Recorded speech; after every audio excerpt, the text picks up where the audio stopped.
नाज़रीन, शहर लाहौर में एक बार फिर गोलियों की आवाज़ गूंजी है और इस बार निशाना बना है वो शख्स जिसका नाम बरसों से पुलिस फाइलों में रेड अलर्ट के तौर पर दर्ज था।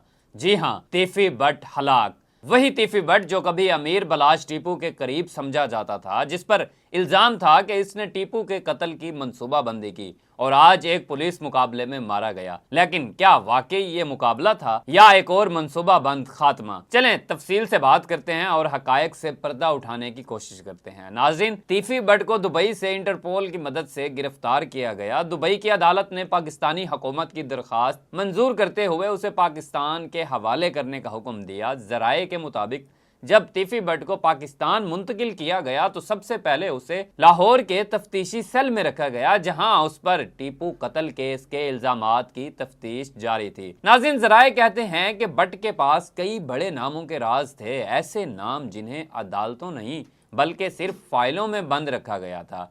नाज़रीन, 18 फरवरी 2024 लाहौर में एक शादी की तकरीब होती है। खुशियों के शोर में अचानक गोलियों की आवाज़ गूंजी और चंद लम्हों बाद जमीन पर गिरा वो शख्स जिसे लाहौर के अंडरवर्ल्ड में शहनशाह कहा जाता था। मेरी मुराद अमीर बलाज टीपू। नाज़रीन, गोलियां चली, भाग दौड़ हुई और चंद लम्हों में लाहौर की ताकतवर शख्सियत एक लाश बन गई। पुलिस ने फौरी तौर पर तहकीकात शुरू की और कुछ ही दिन बाद नाम सामने आया तीफी बट। इस केस में पहले ही एहसन शाह नामी मुलजिम मुबैना पुलिस मुकाबले में मारा जा चुका था। एहसन शाह को भी टीपू का करीबी साथी कहा जाता था, मगर इसकी मौत के बाद तहकीकात का रुख अचानक बदल गया।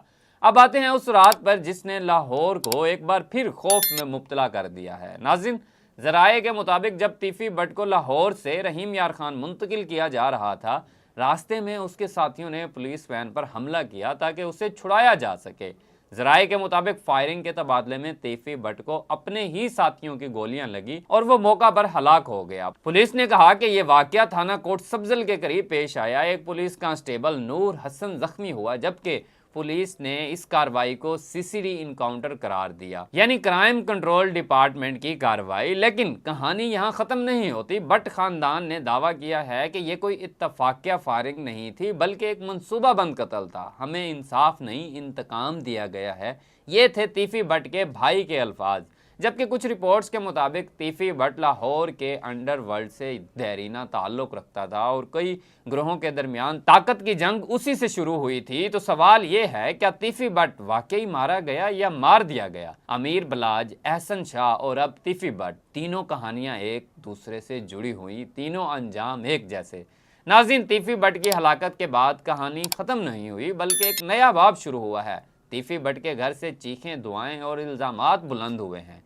फैमिली का कहना है कि यह कोई पुलिस मुकाबला नहीं था, यह एक मंसूबाबंद कत्ल था। हमारे बेटे को रास्ते से हटाया गया ताकि असल किरदार बच सकें। इंसाफ का नारा लगाने वाले खुद कानून से खेल गए।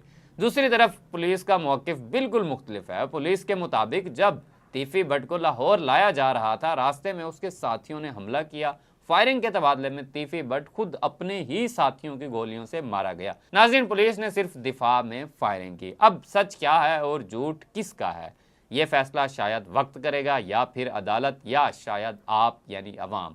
क्या एक ये मंसूबाबंद कत्ल था या वाकई पुलिस मुकाबला? फैसला आप पर छोड़ते हैं। मैं हूं एहसन अयाज और ये थी कहानी एक ऐसे किरदार की जो खुद तो मिट गया मगर अपने पीछे कई सवाल छोड़ गया। अल्लाह इस सरजमीन को इंसाफ दे और हमें सच बोलने की हिम्मत दे। अल्लाह हाफिज। नाज़रीन, अगली वीडियो में फिर मुलाकात होगी एक और सच के साथ।